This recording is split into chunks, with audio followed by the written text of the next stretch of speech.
Hey, Deserving listeners, Love is Blind. Let's watch. Want me to tell you? Yeah, for sure. I understood you were sleepy, but my parents drove up here 10 hours to meet you. And as soon as the cameras cut, you decided to go to sleep at the first opportunity. These are the most important people in my life. Okay, so they are sitting down to have a conversation that he wants to tell her some things. He's saying, I didn't appreciate when my family came up and while the cameras were here, you were fine. But as soon as the cameras left, then you went to sleep. Maybe she was being dismissive, but maybe she was really, really tired. I'm that sort of person when I need a nap. Some people are like, oh, I'm tired, I kind of need a nap. But, they're at like 85% capacity. For me, when it happens, not at night for whatever reason, like I have to force myself to go to bed at night and say, okay, it's getting late. I shouldn't stay up late.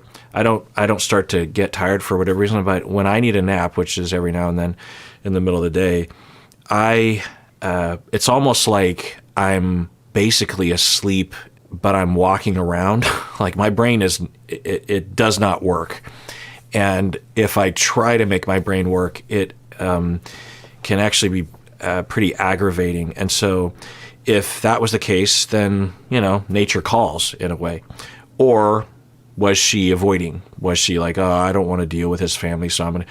Or was she put off by something? I don't know. Because that's just not a choice that I would ever make. Okay. I'm not here to tell you how to live your life, but for me, that was not okay. I was exhausted. I like to take my naps. We talked for hours about you, about what I would be to them as a vessel, as someone to lean on. If it really meant that to you, I would have stayed up. I had been trying to communicate with you. Okay, I don't know if I included it, but he said, I think it is telling that you weren't there. So I think that indicates that at the very least he's second-guessing getting married, if not making a decision not to. I'm wondering if the two of them decided not to get married a while back. They don't seem to have the closeness that they had in the pods anyway. And she says, okay, and she's doing pretty well. She's not getting super defensive, and she's not, being reactive. She is saying, okay. I mean, so she could have done better if she said, oh, well, I didn't mean to do that. I was really tired, but yeah, I could see how it would feel dismissive or disrespectful or something. I didn't intend to be. I am really dedicated to you and your family, and for me, because it sounds like she said that she needs naps every now and then, and knows that about herself, and so, but she did say, I was with your family for hours, she said, because the way he was painting it, it was like she was there for 25 minutes and then bolted. But she's saying, I was there for hours, and then I was I was exhausted, and I needed to sleep. So I'm wondering which narrative is right and where everyone's coming from. During the day. Can I just stop you right there? Sure. You're saying you were trying to contact me all day. I talked to you 3 times yesterday, and then at 5 o'clock you Yes, texted but you me. were asleep for most of the day. I was which asleep is for fine. an hour. Whatever it From was, 5 we to did not 6. text much yesterday. You I weren't talked- very responsive. No. Hold on, because I don't appreciate that. Would you because like me to tell my side of the story? But I don't appreciate that. That's not true. Well, can I tell my truth Go and ahead. then you speak yours? Okay. It almost sounds like they weren't in the same apartment or something. But anyway, so he's saying, you didn't text me back. And then she's like, wait a second. I did text you back. I was asleep for one of those hours. But I did reply or something. I don't know. It's interesting. Is that a possibility? Absolutely. All right. So I felt like I was not getting responsiveness out of you yesterday. The only other conversation we had was when we were going to get to the house and what was up with your car. Yeah, I just said, congratulations, you got your car back. Keep an eye out for it. Right. I felt like even the response to that was kind of... When I said letting it's you know fine? that I was just saying, hey, keep an eye out for your tires on your car. It sounds to me that Tim felt like she was distancing herself emotionally from him, and he is kind of getting at that. And instead of just saying that, like he could say, it felt like to me, and I don't know, it felt like you were distant yesterday. Like you went to bed after a little bit with my family, and then I felt like you didn't text me back as soon as you would have before. And when you did text back or when we did communicate, it was pretty minimal. I don't know if I'm misreading it, but it felt like you were distant. Whenever you're bringing something up or saying something along these lines to your partner, you want to put it through a filter of, is this debatable? Because if you say something like, you didn't text back, you didn't reply yesterday when I texted you, and if the editor in your mind is like, well, she did reply.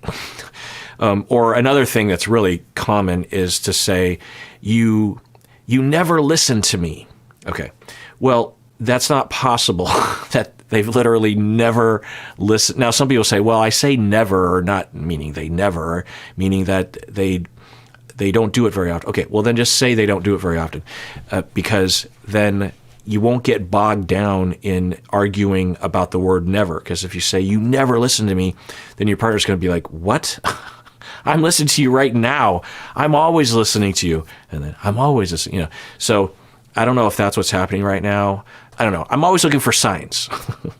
Are they a no right now? Are they a yes? And it kind of looks like they're a no right now. Because sometimes I suspect that for many of the couples, they become a no, whether they know it or not, or at least one of them is a no, and they either are forcing themselves to see it through, or they feel pressure from the outside, or they think they're on the fence, but they're really not, and it shows in the way that they communicate with each other. There's a different way I would hope that they would be communicating to each other if they were a yes. I said. Yeah, and I didn't respond to that. Yeah, there's nothing wrong with it, but the point is that's the only conversation we had that day. Okay. At that point, I you're decided. working. Do you want me to finish? I'm so confused. Well, I'm what's trying wrong? Yeah, the way that she's defending herself, who knows? And as a couple therapist, I'm frequently in these shoes of just like, what's happening? One person is very certain that the other person committed a transgression. The other person is like, what is happening? Or that's not what happened. And we're left as a triangulated third trying to manage our anxiety and figure out what happened if we care to. So who knows? But it sounds like her perspective might have some validity of, you were working and I was sleeping for an hour and I did reply to you, and what's happening right now? Now, if that's true, which we can't know, then maybe he is either being too sensitive to it, or he's looking for, either unconsciously or consciously, an excuse to break up with her or to resort to a no in his mind.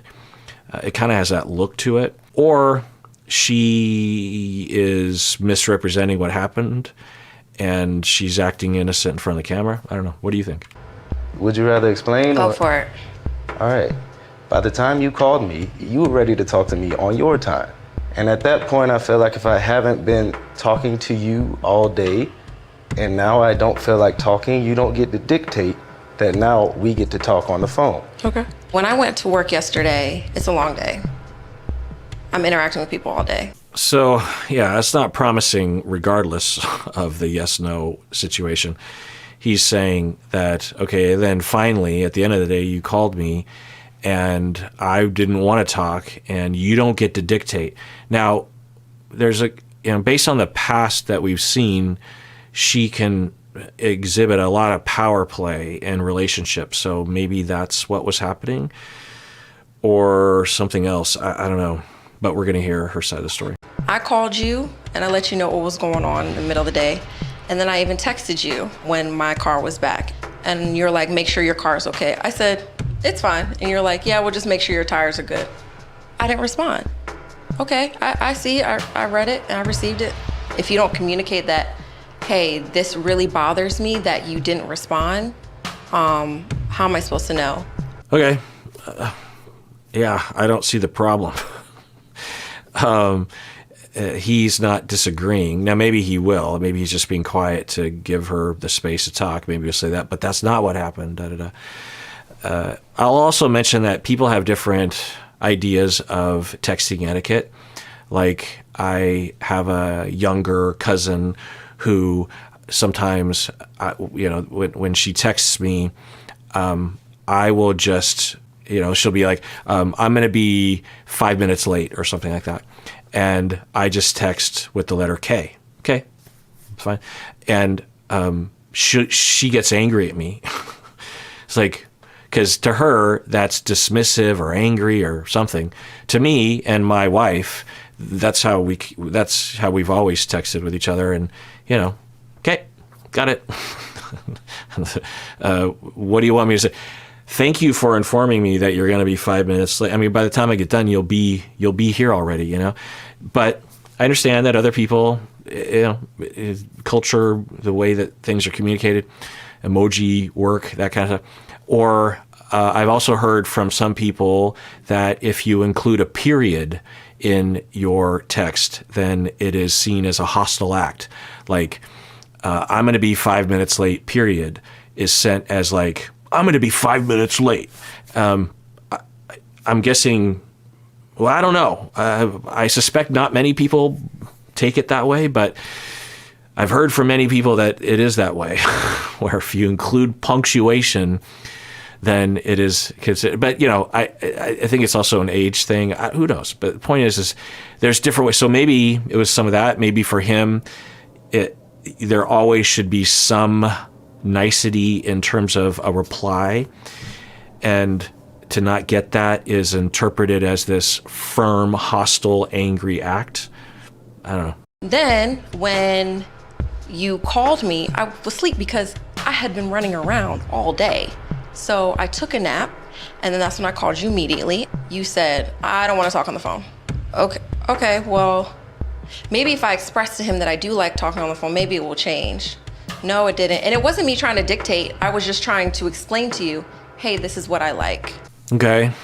Yeah, it's good to have this conversation. It doesn't seem like it's going well or it's going to end well, but it's a worthy conversation to have about how one, likes to communicate. It kind of sounds like what she's saying is, I would rather talk on the phone than text. And it kind of sounds like he's saying, I would rather have an ongoing, throughout the day texting back and forth niceties and maybe not talk on the phone or something. I don't know. It also sounds like he was hurt and upset, and when she called, he either just didn't have the capacity to talk to her because he was angry, or he was trying to get back at her or something. I don't know. Just like you could have explained, hey, I didn't like that you fell asleep while my parents were there. I get tired really easily. I don't know what it is. I'm not trying to make an excuse with your parents. I just talked to them for 4 hours. I didn't think it was that big of a deal to go to sleep for. Yeah, I mean, if it's been 4 hours, I mean, at the very least, your brain is going to be taxed by that point. It's going to be depleted because there's a lot at stake, and so she has to really concentrate, and there's maybe some grilling or whatever, and it's going to make anyone tired. She's saying, I don't know what it is about me, but I get tired really easily. Okay, he's not really responding with body language, so I don't know if he's hearing it or liking it. I don't know. Person that is your wife that does everything by the book on your book, but I can't be doing everything by the book unless you tell me. You have to communicate that. I am ready to listen. I'm trying to understand you. Just like yesterday when we were on the phone and I called you again and you were like, I don't want to talk to you because you don't listen. I felt very dismissed. I felt very closed off from you. I was hurt. I started crying because I don't understand. Yeah. It's good they're having this conversation. So maybe there will be a resolution here. And it's all on you. And I'm not saying it's all on me. It's both of us. These are such little things. I am trying my hardest. After reflecting on what I really want out of life and a wife, I have to be honest with myself that the answer between you and I, for me, is no. Okay. Sounds like he's breaking up. Yeah. I suspect that he was at least close, if not a firm no, a while back, and that the things that happened that were aggravating to him was just the final nail in the coffin, or he had already developed the distance and the decision and maybe the anger at her for things that had happened, such that on that day, the previous day from here, everything was filtered through that negative lens, and he just saw it in the most negative way and responded in a negative way, and just didn't have any desire to try to work it out or try to convince himself otherwise. And so the scenario is, the way that at least the edit makes it look, is that he was reading into it and being negative, but I suspect that it wasn't that day that caused him to go from a yes to a no, that he'd been a no for a while and he was just seeing it negatively. You know, we'll do that. It doesn't make it fair or a good thing, but it's natural to happen. But yeah, okay. So are they donezo now? Okay. All right.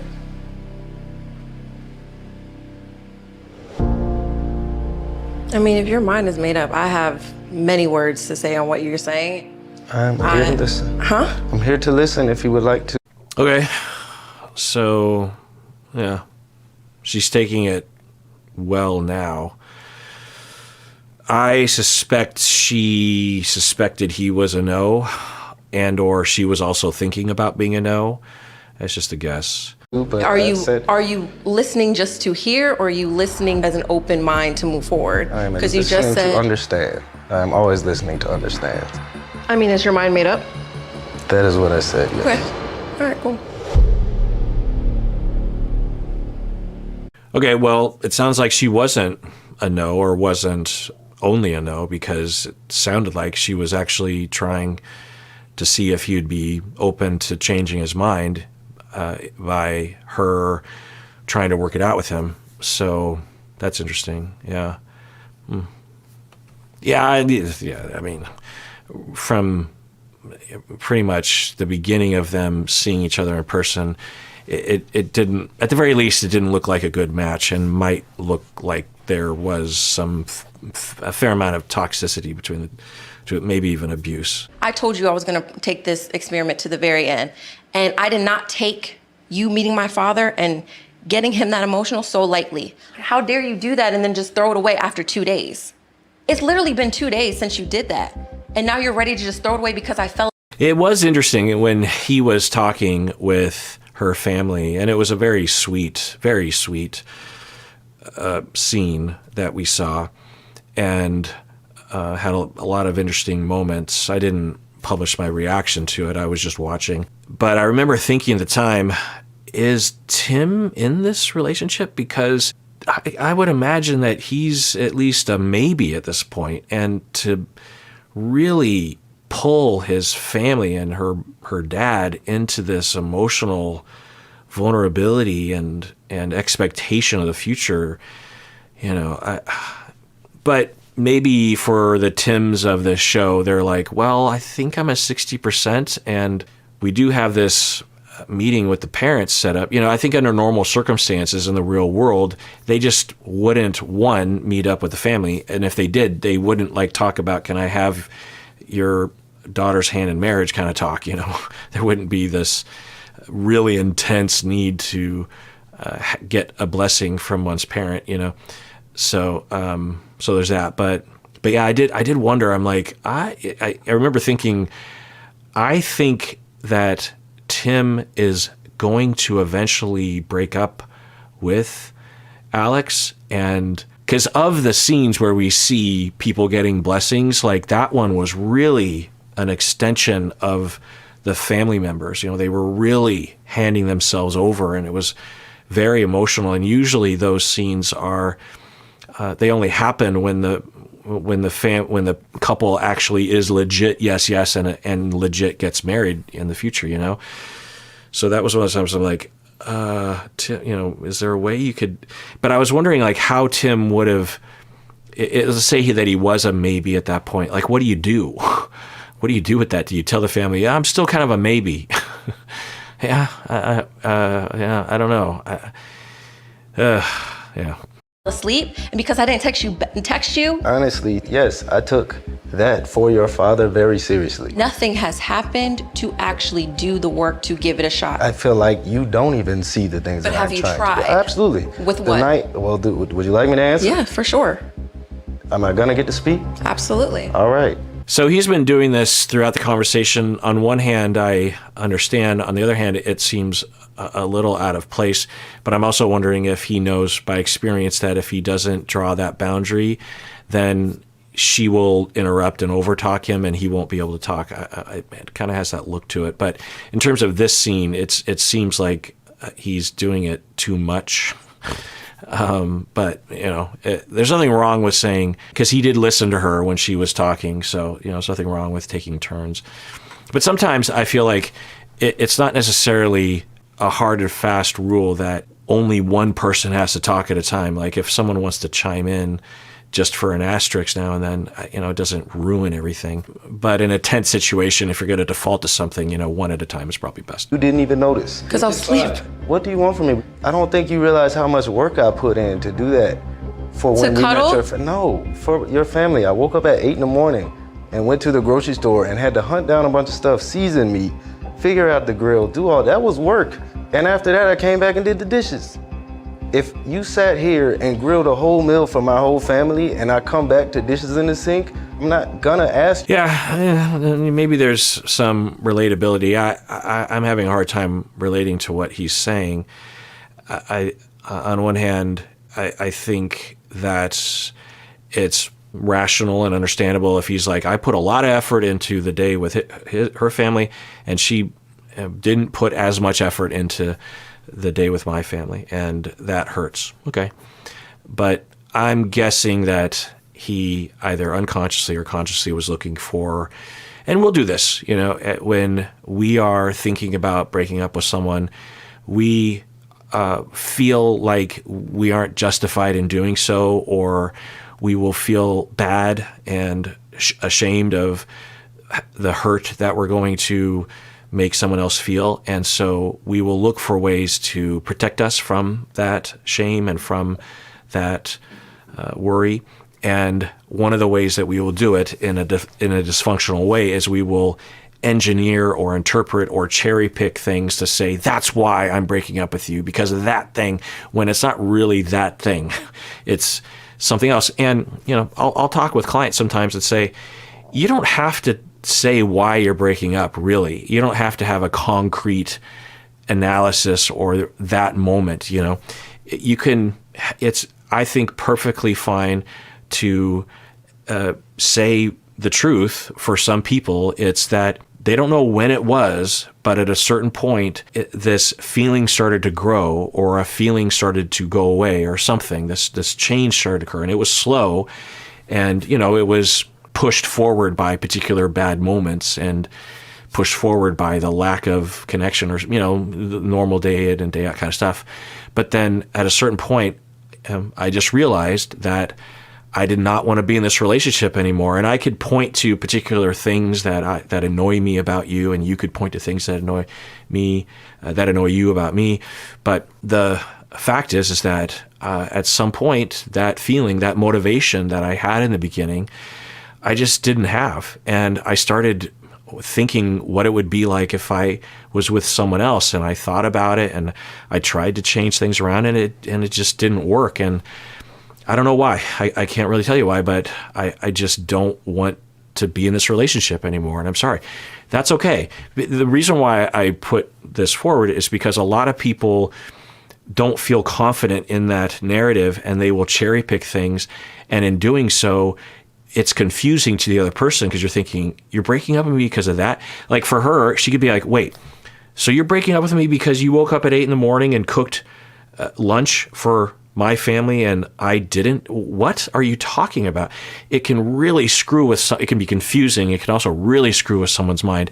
It can also make it feel to the dumpee that it's turnaroundable, because if that's all that it is, but that isn't really what it is. What it is potentially an ongoing depletion of feeling in Tim that he just lost that feeling that probably began when they had their very first fight, when she put her hand over his mouth, Yeah, I'm curious why he isn't just saying that. He could be saying, and maybe he will, that when they had that big fight, he had decided that it was over. When he left the apartment, he was never going to be in the relationship again. He came back to tell her the next morning that it was over, but she warmed him up, and he decided to give it another try.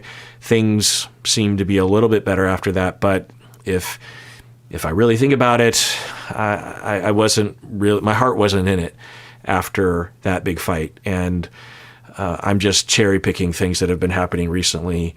But really, what it is my heart was over that night. I'm guessing that's what happened. I don't know. A temper tantrum sometimes, like an attitude. I just don't understand it. If it's about the dishes, if it's about me going to sleep, if it's about a text, all of that, it's the slap in the face. Great. I'm glad you feel that way. There's a lot I could respond to, but there is no scenario that I see myself standing there and saying yes to making you my wife forever. Yeah, the message from him is you did a bunch of bad things, and that's why I'm breaking up with you.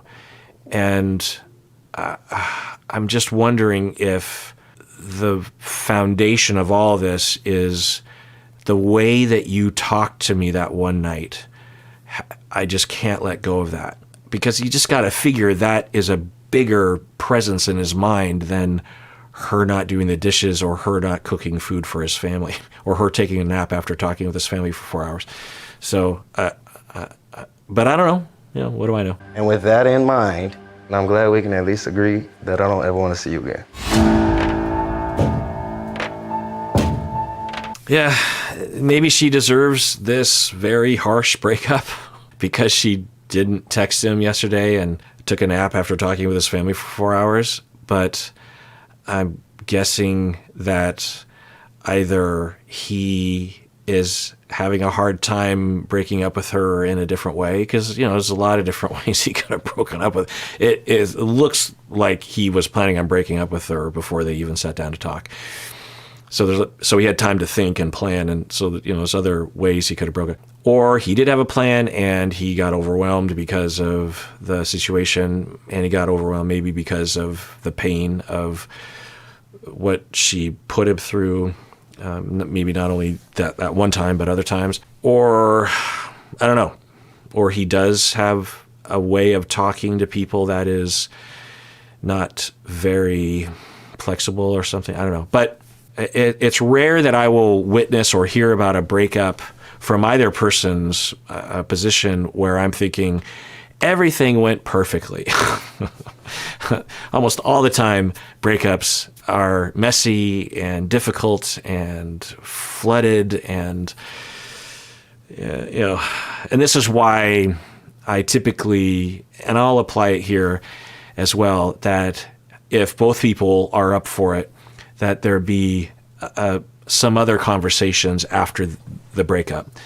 That they, I could see a scenario where Tim later on is like, I thought about it, and although I stand by the breakup, I did not say it in the best way. I was angry and upset, and I was a jerk when I said the tone I had, and especially when I watched it on, maybe a year later he watches this and he's just like, I could have said that in a different way.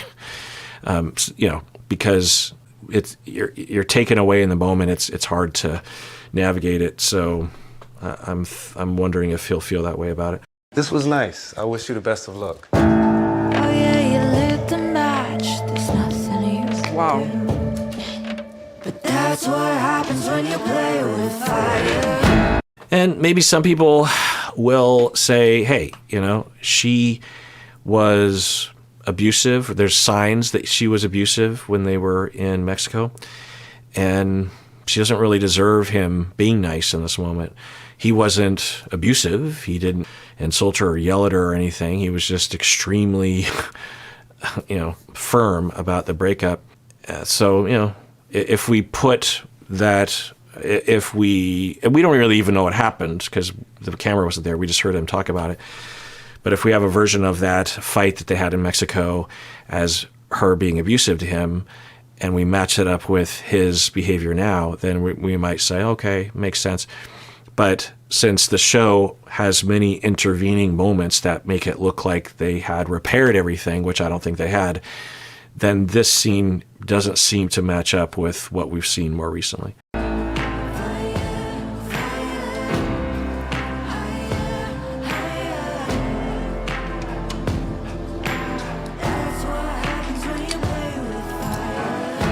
All right, well, that does it for that episode. Everyone out there, please take care of yourself because you deserve it. You really, really do.